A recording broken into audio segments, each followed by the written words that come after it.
Yo tengo 2 meses y medio caminando en cholas. El páramo es sumamente frío. Mis niños pasaban un día completo, 24 horas completas sin comer. Tengo un tumor en el hígado, no encuentro los medicamentos, porque el tumor crece. Yo nunca pensé en salir de mi país. No es fácil decirle a tu mamá y a tu papá que te vas.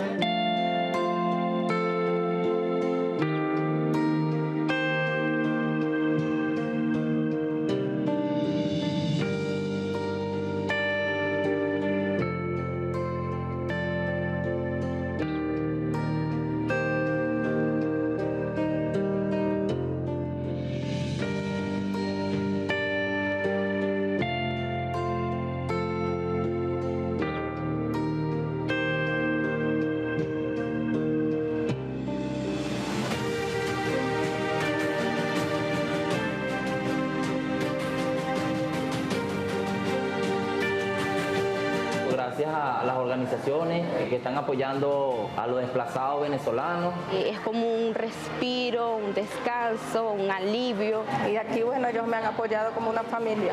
Mi principal sueño sería conseguir mi estabilidad laboral. Tener a mis hijos cerca que están allá lejos. Y ayudar a los míos, ese es mi sueño.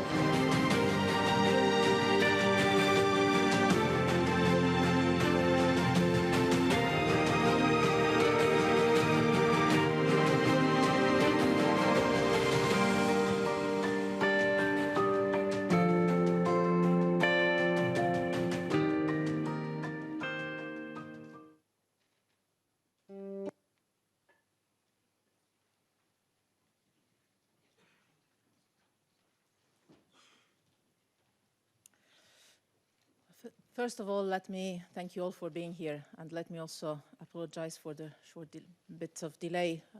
When you come straight from the airport, sometimes it happens that either flights are delayed or you find a little bit of traffic. So first of all, let me really apologize for this. But let me really thank you all for being here, and at quite a short notice, I would say. We are here today to respond to those words that we've listened just now, Venezuelans that are in need and that are calling for the international community to support and to help.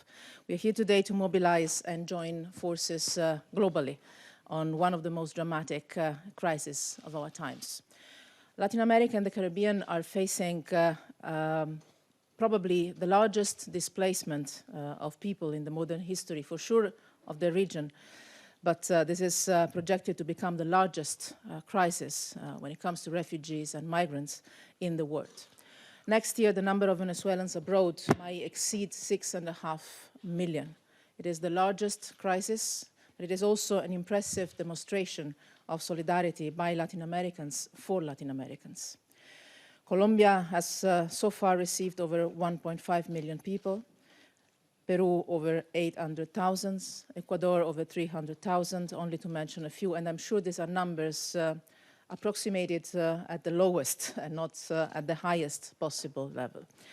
The entire region and all countries within it have opened their doors. And in such a difficult moment, a moment of suffering and of solidarity, the region has decided to join forces through the Quito process that we all support.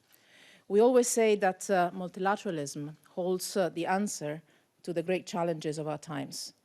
And you are demonstrating this in practice in Latin America with a coordinated regional and multilateral initiative.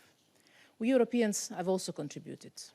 But this is a moment for us all to do more and show that we will not leave you alone in times of need, and to call also on others to join us in this solidarity. We must make sure that the whole world mobilizes when one continent is in need. I believe this is the real root of an effective multilateralism. This is why we are here, to reaffirm and relaunch solidarity with hosting countries and communities, to support a regional and coordinated response, and to call for a greater international cooperation, both technical and financial. And I'm very pleased to see that so many have answered our call to meet here today and join forces. And I want to spend a special word of thank you for the UNHCR and the International Organization for Migration, who have been with us all along the way to make this conference a reality. Filippo, Antonio, thank you very much. Because when we discussed the idea of this conference, well, first of all, It was supposed to be my last event in the mandate. We were running to organize it in time, not because I have any doubt that Josep Borrell, that will take my role in a few weeks, will pay less attention to this crisis, but because we didn't want to lose any moment, any days, any weeks to mobilize all the resources that we could. And I want to thank you and your teams for the excellent work we've done together in these weeks to prepare this conference. And I also want to thank the countries of the region for their presence here today, but also for the support and the mobilization that they have shown together with us as brothers and sisters. Filippo, Antonio, you've said it many times before, that this is the most underfunded refugee crisis in the world. The international community is simply not doing enough, and I have the impression that it's not aware enough of the gravity and the urgency of doing more. The UN appeals for 2019 have remained unfunded. The requests for 2020 should not suffer the same fate. And the situation is not getting any better. I think we will hear this from our friends in the region. The needs stemming from this humanitarian emergency continue to outpace the response.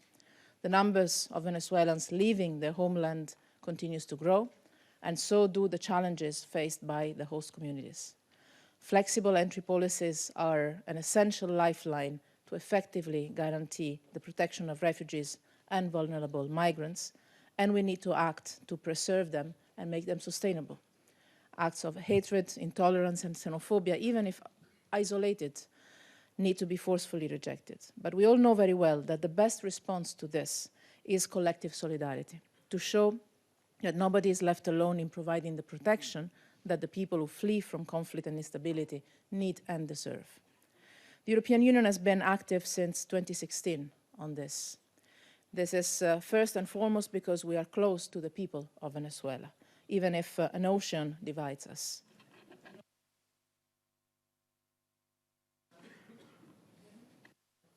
Hundreds of thousands of Venezuelans are also European citizens.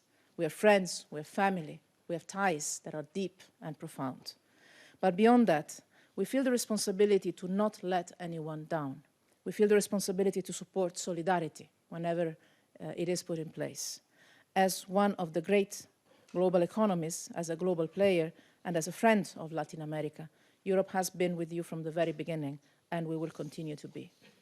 Since 2016, we have provided European institutions and member states together more than 320 million euros in assistance inside Venezuela and in the broader region. And we are ready to continue doing our part in the months and years to come. Obviously, we all hope that this support will not be needed any longer, because this is a man-made crisis that requires a political solution, a democratic and peaceful solution that needs to come from within Venezuela and needs to be supported by the region and by the international community.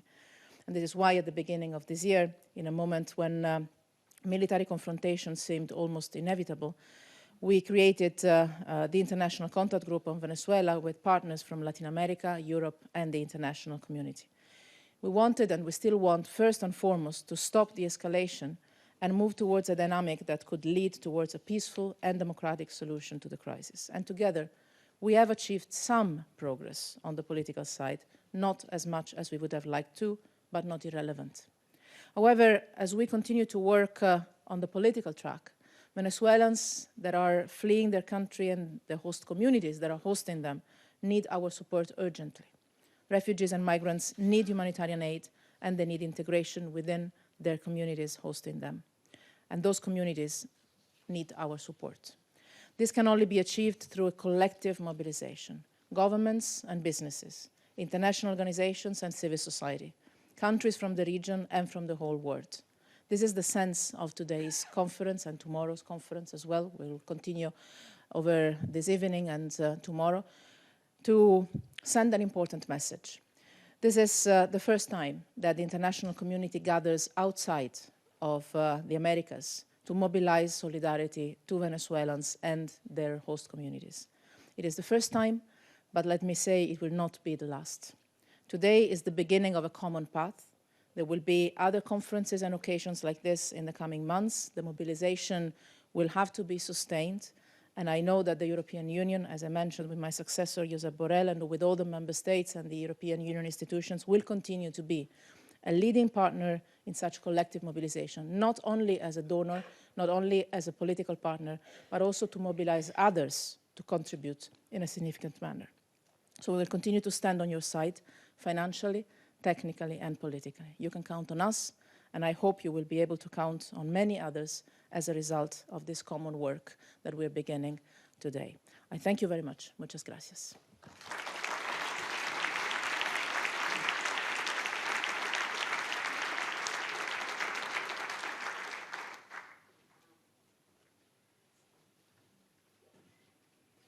It's now my pleasure to give the floor to Filippo Grandi, UNHCR, and after his remarks, it will be the turn of the IOM with Antonio Vitorino. Thank you.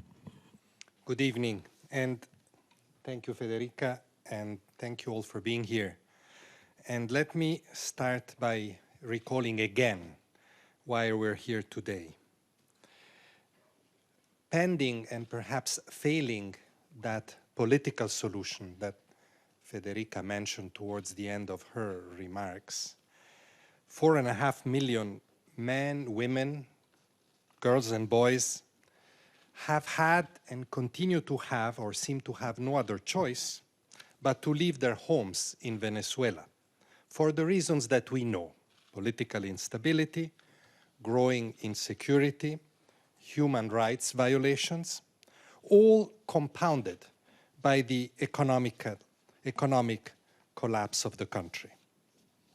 Now, even for somebody like Antonio Vitorino or me, who are quite used to big numbers and big flows of population, 4.5 million, likely to rise, as Federica said, is a very staggering figure. And strikingly, once a generous host country to large numbers of refugees and migrants, Venezuela has become the opposite, the epicenter of the biggest and fastest population outflow in Latin America's recent history. And as was already mentioned, one of the largest displacement crises globally. This continues every day. Every day, thousands of Venezuelans join the ranks of those that have left, to Colombia in very large numbers, to Brazil, and to other countries after that. At the moment, there seems to be no end in sight to this exodus. And a point that I'd like to make as the High Commissioner for Refugees, a large number of the Venezuelans leaving the country are in need of what we would call international refugee protection, as well as access to basic services and livelihoods. Moreover, Venezuelans on the move, and particularly those crossing borders in an irregular way, face severe risks in their journey to safety and better living conditions.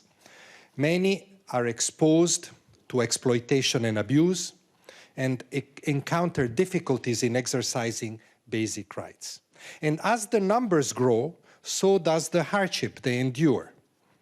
In recent months, as conditions inside their country deteriorate, we have observed among those leaving a steady increase in the proportion of those especially vulnerable, both children and adults.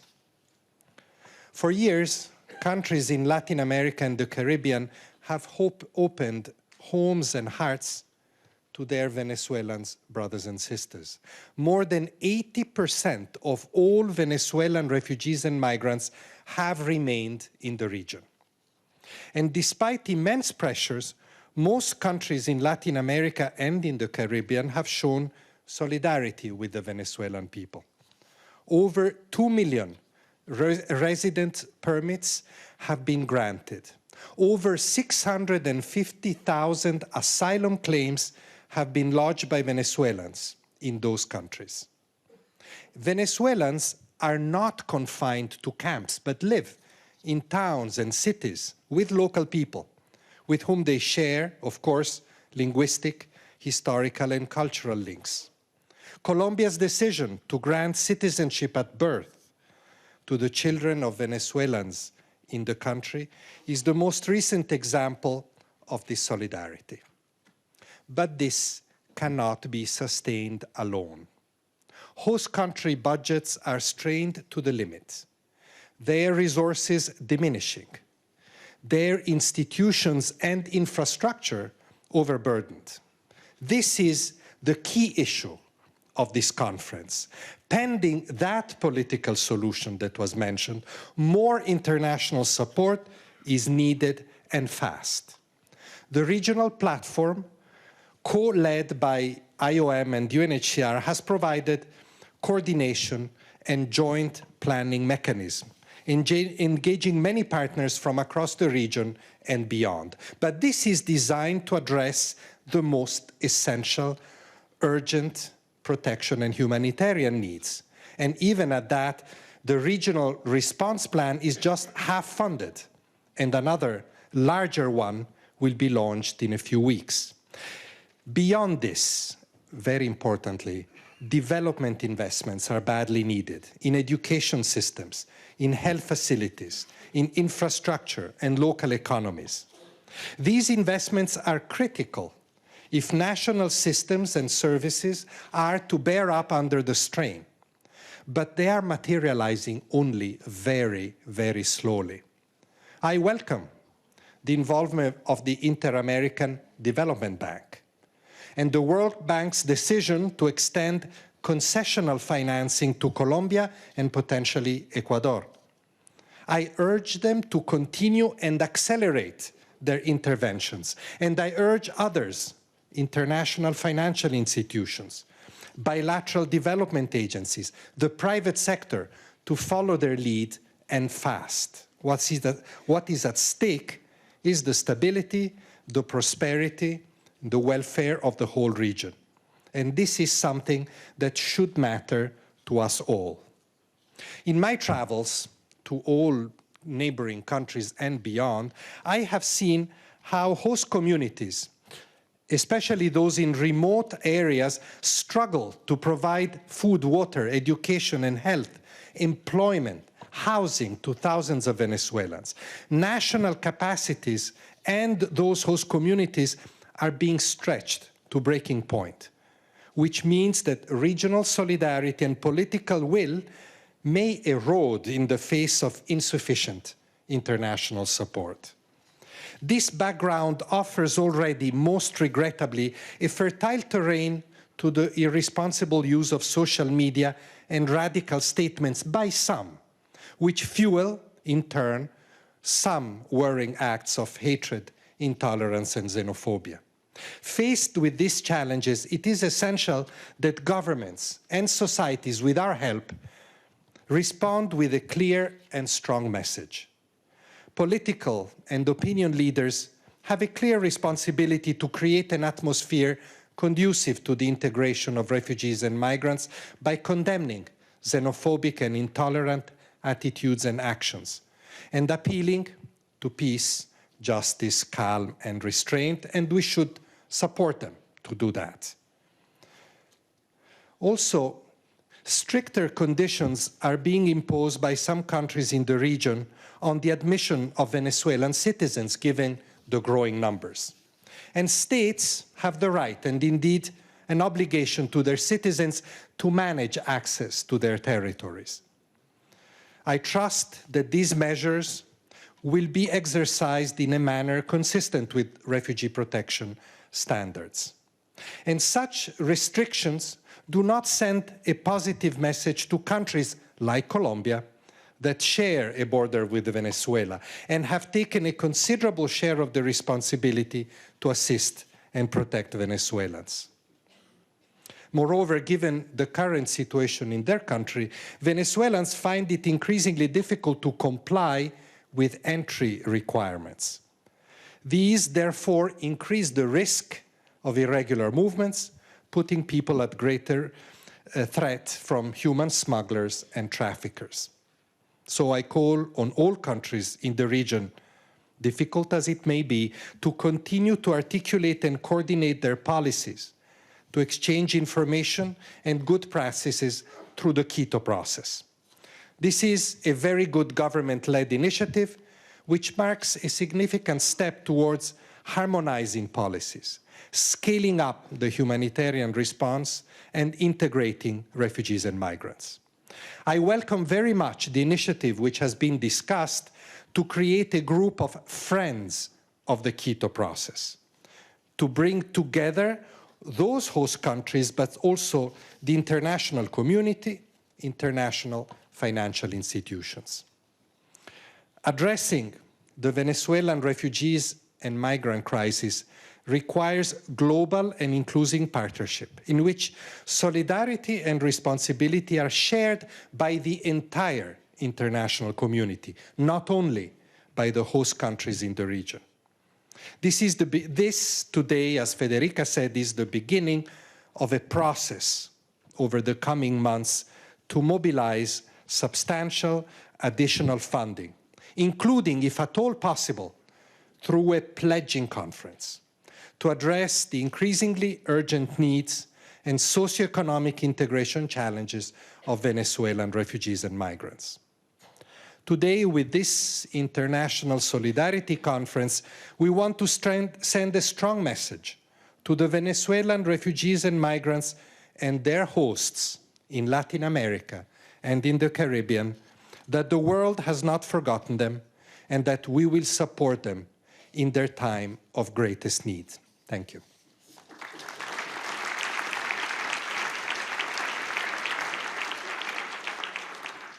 Thank you very much, Filippo. It is now my pleasure to give the floor to Antonio Vitorino, Director General of the International Organization for Migration.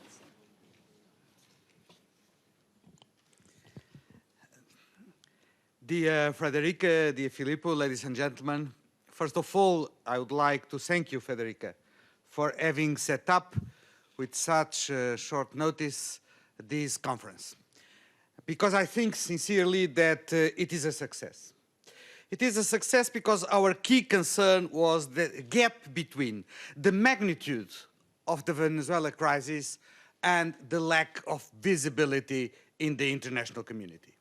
The fact that you are here today, that this conference is so well attended, is the proof that you were right. There was a need for a timely wake-up call to the international community about the relevance of mobilizing goodwill and efforts to support the Venezuelan refugees and migrants, and above all, those who are in the front line, the hosting countries that I also want to salute here. The second target I have in this, my contribution, is to reiterate our commitment as International Organization for Migration, together with the High Commissioner for Refugees, in the inter-agency platform of coordination, and to thank especially the work of Eduardo Stein, our joint representative. This shows that the Secretary General of the United Nations is absolutely right when he calls for joint action of the different agencies, speaking with one voice, the One UN project, and here we are, united, working together, supporting the countries of the region that are confronted with, as Federica has just said, the biggest exodus in the region's modern history, and is the second largest displacement of people in the world. The third reason I'm here today is to recognize and praise the extraordinary solidarity and generosity of the countries of the region that have received and welcomed refugees and migrants from Venezuela, and have done that, proving that it is possible to manage this kind of situation in a reasonable way. In fact, there are 2 million people who have been granted, one way or another, a legal status for mobility and for regularization in the countries of destination. There are 650,000 Venezuelans who have been registered as asylum seekers. But the countries in the region did not only manage to let people go or to receive people in their territory. They have opened their homes, they have opened their schools, their hospitals to Venezuela's arriving in dire need of medicine, shelter, and food. However, at a time when 4.5 million are expected to be in the region by the end of this year, and prospectively 6.5 million by the end of next year, we all need to recognize that the societies of those countries are under very strong strain. And there it is absolutely necessary to have the priorities very clear. The first one, in my view, is to keep with the coordination under the Quito process. We have to thank Ecuador for having launched this coordination platform. We have to thank Argentina and Colombia for taking the leadership of this process of coordination, harmonization, strategic approach, coordination in practical terms to receive the Venezuelans that are displaced. And secondly, to recognize that the countries in the region have innovated. They have found solutions, whether it is solutions to recognize the documents, identification documents that have expired. That has happened in Colombia, that has happened in Trinidad and Tobago, is now happening in Ecuador. The Brazilian Operação Acolhida, which is not a way of supporting those who arrive at the border, but also to relocating them inside the Brazilian territory, or having access to the labor market, which is probably the most sensitive issue, not just because the labor market of those countries is under strong pressure, but also because there is a need to recognize the qualifications of the Venezuelans that are on the move. But all in all, the magnitude of the crisis generates a high demand for documentation and regularization. I fully understand, as Filippo has just said to you, that the countries of the region, in their dialogue with their own societies, have to take measures that show that they are capable to manage the flows of people arriving. Those restrictive measures need to be implemented in the most restrained way, bearing in mind the situation of the most vulnerable migrants, and keeping them under constant review and monitoring in order to prevent the abuse of the dignity of the people on the move, and in order to fight back against the traffickers and smugglers that are always waiting for a business opportunity. Ladies and gentlemen, the challenge to provide humanitarian assistance requires strong commitment for the international community. This is an operation that is definitely underfunded, and we need to guarantee, not just for the year 2019, but also for the year 2020, that the international community is up to its responsibilities to guarantee the necessary level of funding to support the migrants themselves, the refugees themselves, and the host communities. But we also need to see this movement from the positive side. From the side that there are economic benefits also that can be taken out of this situation. There are contributions that the Venezuelans are giving to the labor market in Argentina in the oil sector, or in the rural agricultural sector in other countries in the region. And of course, we need to guarantee that they are all fully respected in their human rights and their human dignity. We need the donor countries to mobilize. We need the private sector to mobilize. We need international financial institutions to mobilize. And therefore, I had my voice to Filippo's in making a plea for a pledge conference that can turn into reality our goodwill and our commitments. The Sustainable Development Goals says that nobody should be left behind. It's our responsibility in the very difficult situation in Latin America to leave also no Venezuelan behind. Thank you.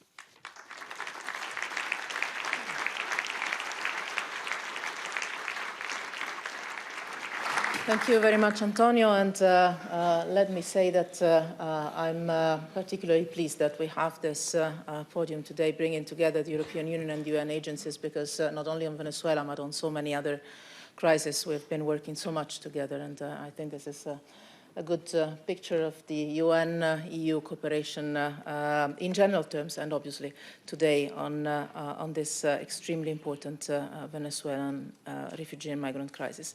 It is now my pleasure to give the floor to the Foreign Minister of Colombia, with whom I discussed this also together with President Duque when I was in Bogota last time, the very same idea of this conference, and your support has been immediate and very strong. So it is really my pleasure to give you the floor, Carlos. Señora Alta Representante de la Unión Europea para Asuntos Exteriores y Política de Seguridad y Vicepresidenta de la Unión Europea, Federica Mogherini.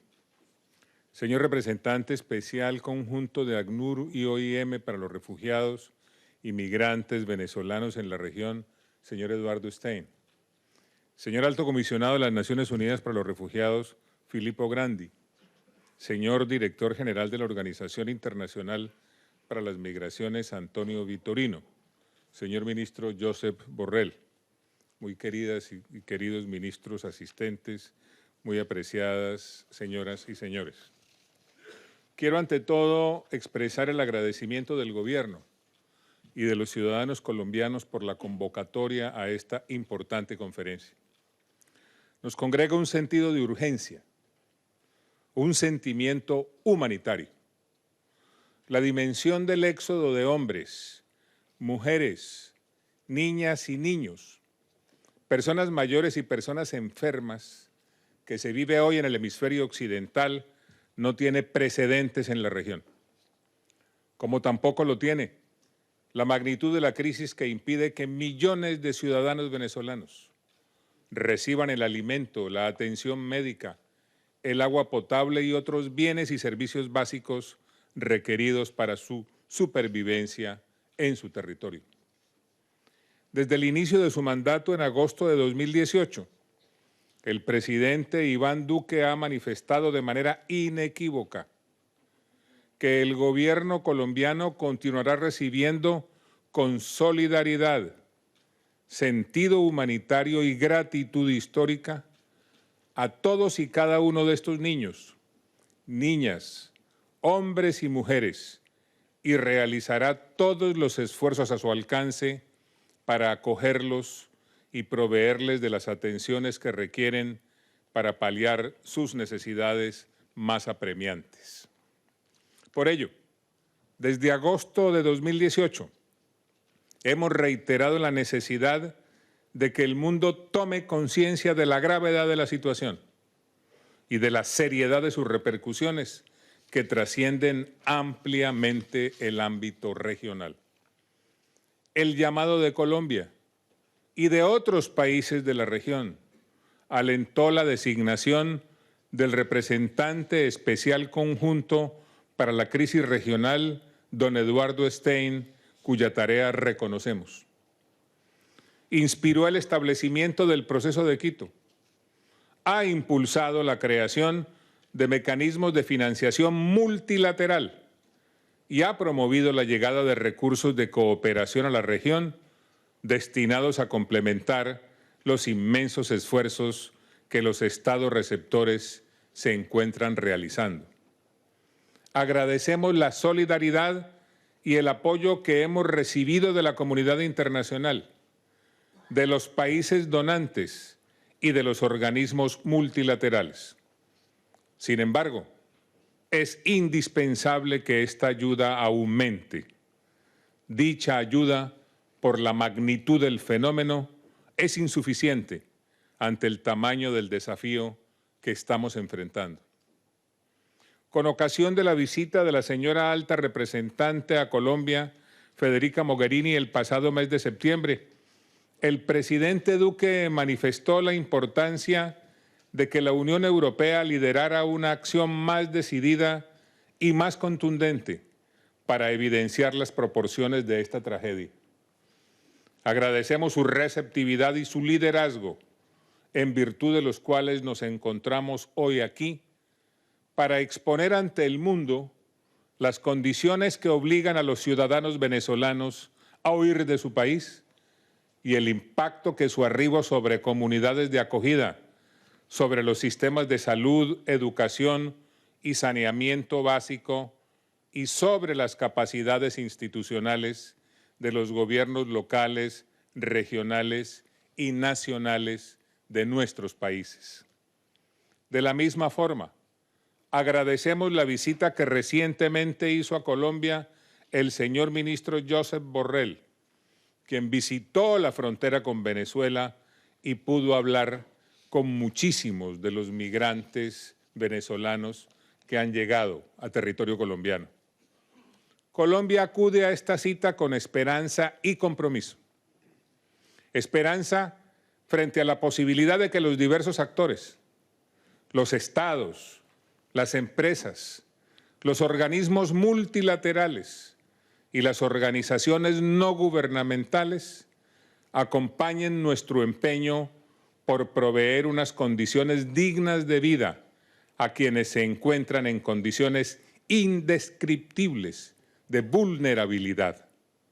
Y compromiso, porque seguiremos actuando, bueno es repetirlo, con solidaridad, sentido humanitario y gratitud histórica para atender los millones de víctimas de la peor crisis causada por una dictadura que ha vivido nuestro continente. No puedo terminar, señora Mogherini, sin unirme a usted en la búsqueda de una solución que será la solución estructural a este fenómeno que afecta a la región y las comunidades de muchos de nuestros países. Por supuesto que la única manera de cambiar esta situación es creando condiciones que favorezcan que el hermano pueblo de Venezuela pueda vivir otra vez en democracia y libertad. Este es un empeño conjunto, señora Mogherini. Es un empeño en el que Colombia continuará actuando con la misma decisión, con la misma fuerza y con la misma convicción, conjuntamente con otras democracias del mundo, para lograr que el cambio estructural permita que, ojalá más temprano que tarde, estos flujos se detengan y quienes se vieron obligados a abandonar su país por la precariedad que en él tienen y sienten, decidan otra vez regresar a vivir, tengo que decirlo nuevamente, en democracia y libertad. Muchas gracias, señora Mogherini, por esta convocatoria.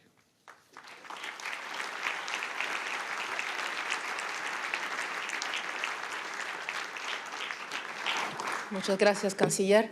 It is now my pleasure, a special pleasure, let me say so, to invite to give his remarks Josep Borrell, Foreign Minister of Spain, and in a few weeks, the person that has the next High Representative of the European Union will take this process forward. Muchas gracias, Federica. Puesto que voy a hablar en mi condición todavía de Ministro de Asuntos Exteriores de España, permítanme que lo haga como mi amigo el ministro colombiano en castellano. Gracias, Federica, por haber organizado esta conferencia que hubiera podido ser probablemente uno de tus últimos actos como alta representante, si no fuera porque los intrincados vericuetos de la política comunitaria ha hecho que todavía lo siga haciendo durante un mes más y seguirás prestando tus servicios a la Unión. Gracias a Filippo y a Antonio y a todos los que están aquí. La verdad es que si lo juzgamos por el número de asistentes, esta conferencia es un éxito. No sé si lo será igualmente por el número de donaciones, pero por el número de asistentes, sin duda alguna, hemos conseguido un amplio eco. Pero no podemos salir de aquí simplemente diciendo que vamos a convocar otra conferencia todavía más grande dentro de poco tiempo. Tenemos que empezar haciendo aportaciones concretas y cuantitativas, y por eso quiero, en nombre del presidente del Gobierno de España, anunciar, como ya tuve ocasión de hacer durante mi visita a Colombia, que El Gobierno de España se compromete a aportar 50 millones de euros durante los 3 próximos años a las necesidades que este flujo de refugiados, emigrantes, exiliados, desplazados, llamémosles como queramos, significa. Es una cantidad que movilizaremos tan pronto como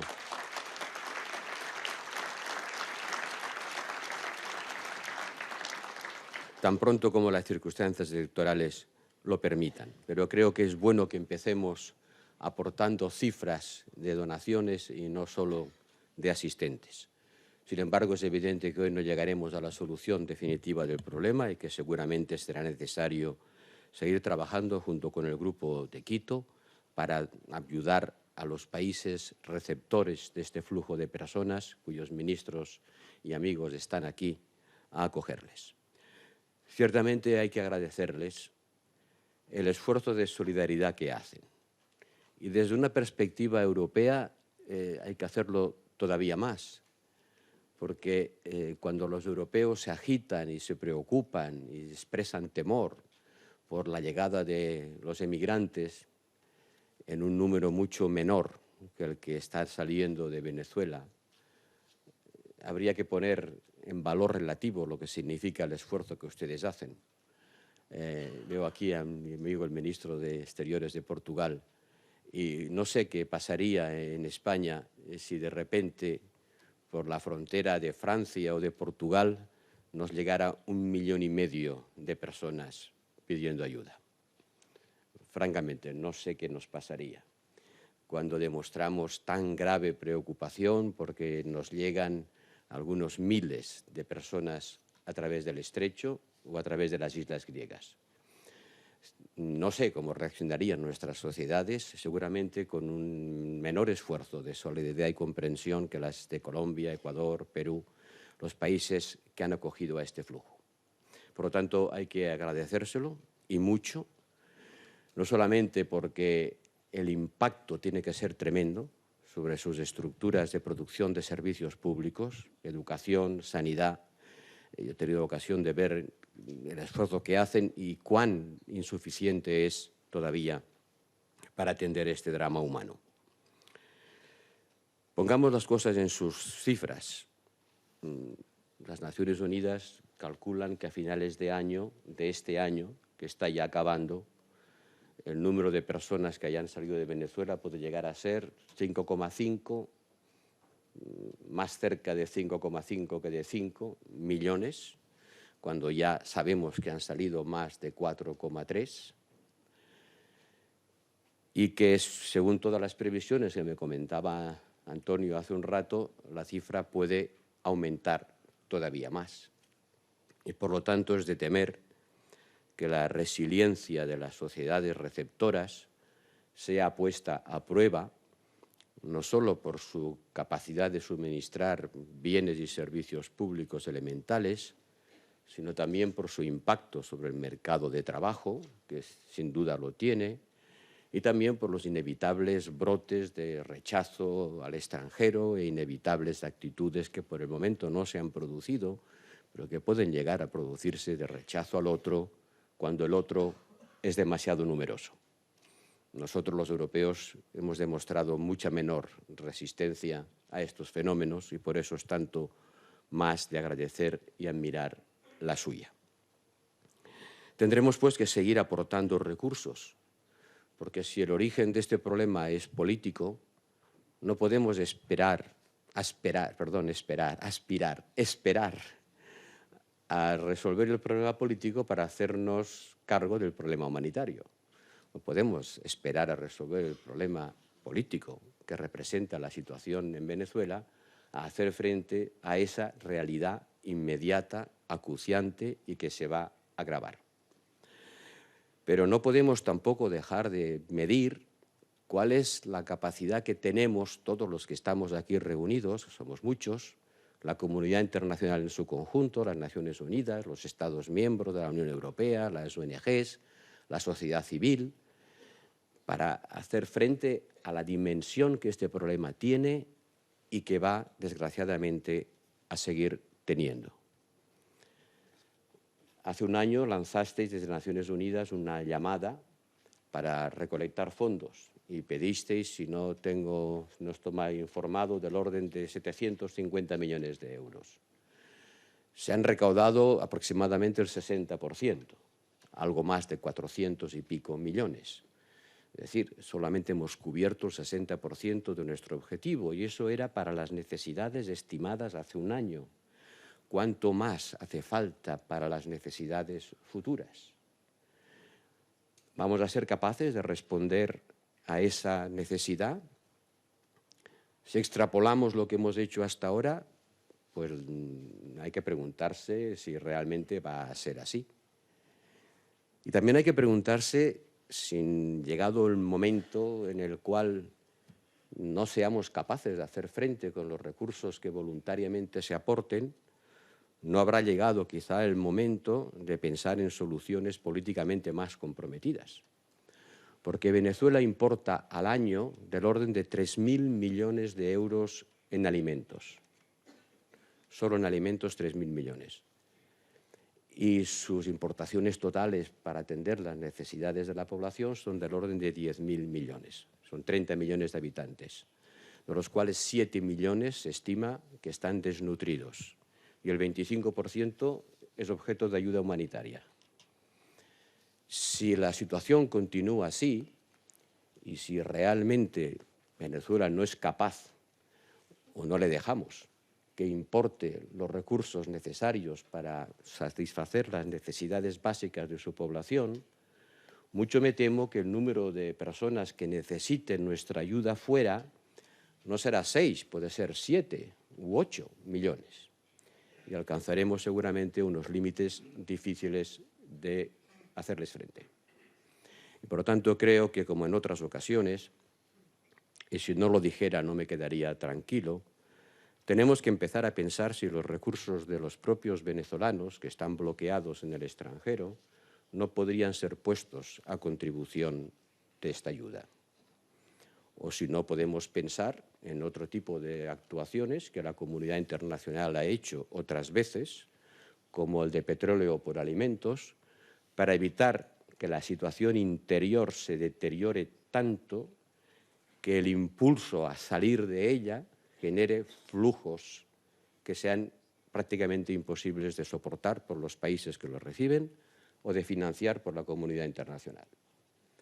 Ya sé que esto es un tema que no es objeto de esta conferencia, porque aquí lo que tratamos de hacer es hacer frente a la actual situación haciendo apelación a la generosidad internacional. Pero también es nuestra obligación pensar qué pueda pasar en el futuro más cercano. Y el futuro más cercano, ojalá me equivoque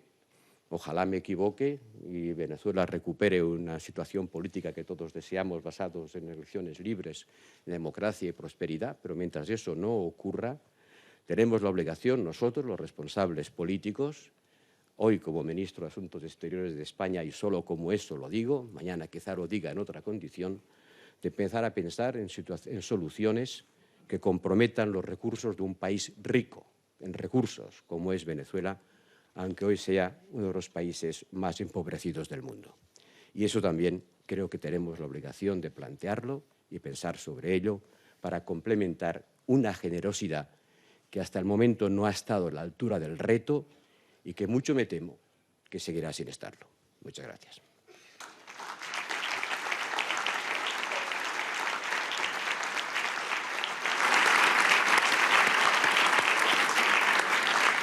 Thank you. Gracias, Josep. With this intervention, the official opening of the high-level conference comes to an end. I know that we've been working all day in different other sessions, and the evening continues with an official dinner for those that have been invited to join. That will also give us an opportunity to have a look at the results of this first day of work. Our proceedings will continue tomorrow morning, if I'm not wrong, 8:45. So I will now invite us those of you that have received the invitation to join the official dinner, I imagine the heads of delegations to join us. Let me thank you all for the presence, but also for the contribution to the first day of work. And we will see each other, all of us together, tomorrow morning, 8:45, more or less, in the same place. Thank you very much.